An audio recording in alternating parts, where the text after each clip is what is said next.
ശ്രീമദ് ഭാഗവതത്തിലെ അഷ്ടമസ്കന്ധത്തിലാണ് ശിവരാത്രി മഹാത്മ്യത്തെക്കുറിച്ച് പറയുന്നത്. അതിൻ്റെ പിന്നിൽ ഒരു കഥ എന്താണെന്നാണെങ്കിൽ, ദുർവാസസ് മഹർഷിയോട് അനാദരവ് കാണിച്ച ദേവേന്ദ്രാദി ദേവന്മാർക്ക് ദുർവാസസ് മഹർഷി ഒരു ദീർഘമായിട്ടുള്ള ശാപം നൽകുന്നുണ്ട്. എന്തെന്നാൽ എന്നോട് അനാദരവ് കാണിച്ച ദേവന്മാര് വാർദ്ധക്യത്തോടുകൂടി, ജരാനരകൾ ബാധിച്ച് വാർദ്ധക്യത്തോടുകൂടി തീരുവാൻ ഇടവരട്ടെ എന്ന ശാപത്തെ നൽകുകയുണ്ടായത്.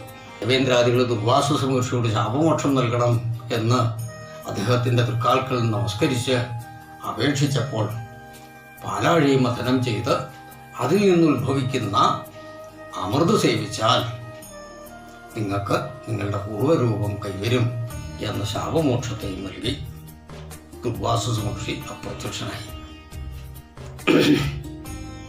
ഈ സമയത്താണ് പാലാഴി മഥനം ചെയ്യണം എന്ന ആശയം ദേവന്മാർക്ക് ഉണ്ടായത്. അവര് ഭഗവാനെ ധ്യാനിച്ചു. ദേവന്മാരൊക്കെ അങ്ങനെയാണ്.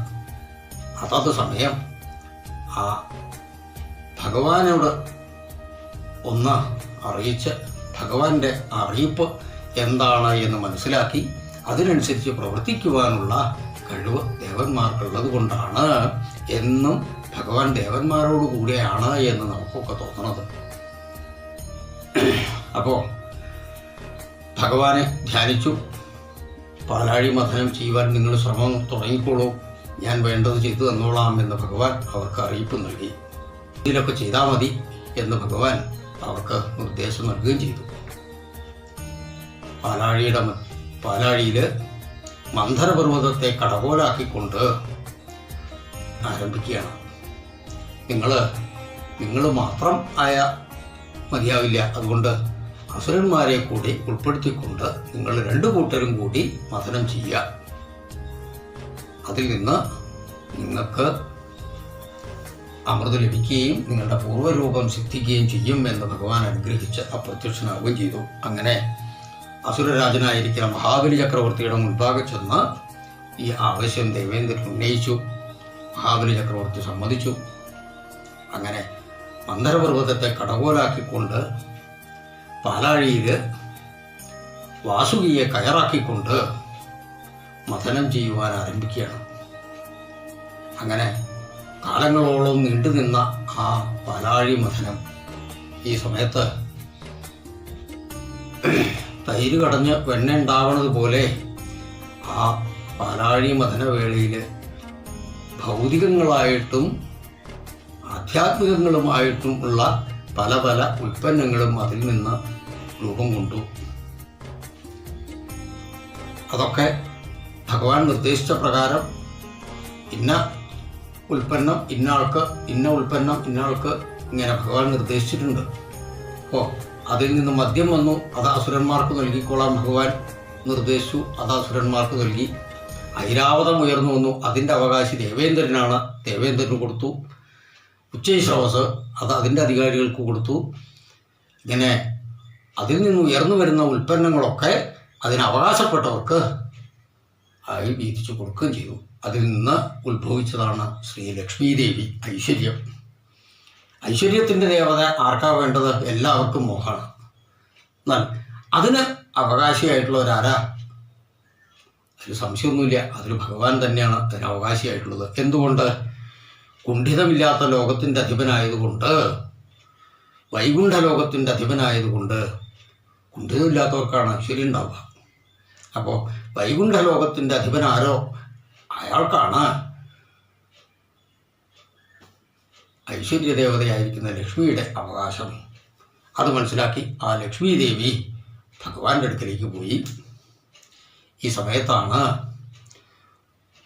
അതികഠിനമായ പാലാഴി മഥന സമയത്ത് ഹലാഹലം എന്ന വിഷം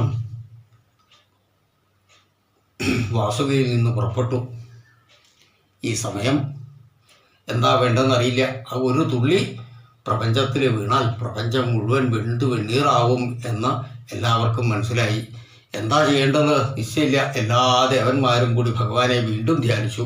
ഓരോ സന്ദർഭത്തിലും ഓരോ പ്രതിസന്ധി ഘട്ടത്തിലും അപ്പോൾ ഭഗവാനെ ആശ്രയിക്കുന്ന സമ്പ്രദായക്കാരാണ് ഈ ദേവന്മാർ.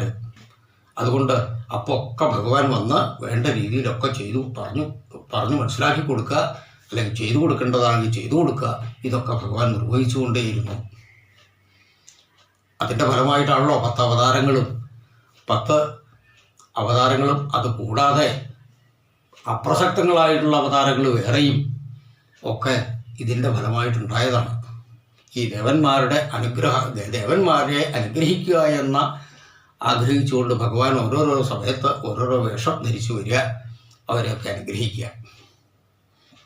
അപ്പോൾ പാലാഴി മഥനവേളയിൽ ഹലാഹലം എന്ന ആ വിഷം പുറപ്പെടാറായി എന്ന് പറഞ്ഞപ്പോൾ ഭഗവാനെ ധ്യാനിച്ചു. ഭഗവാൻ ഇതിന് ഒരു നിവൃത്തി ഉണ്ടാക്കണമെങ്കിൽ സാക്ഷാൽ ശ്രീപരമേശ്വരനെ കൊണ്ടേ സാധ്യാവൂ എന്ന് ഭഗവാൻ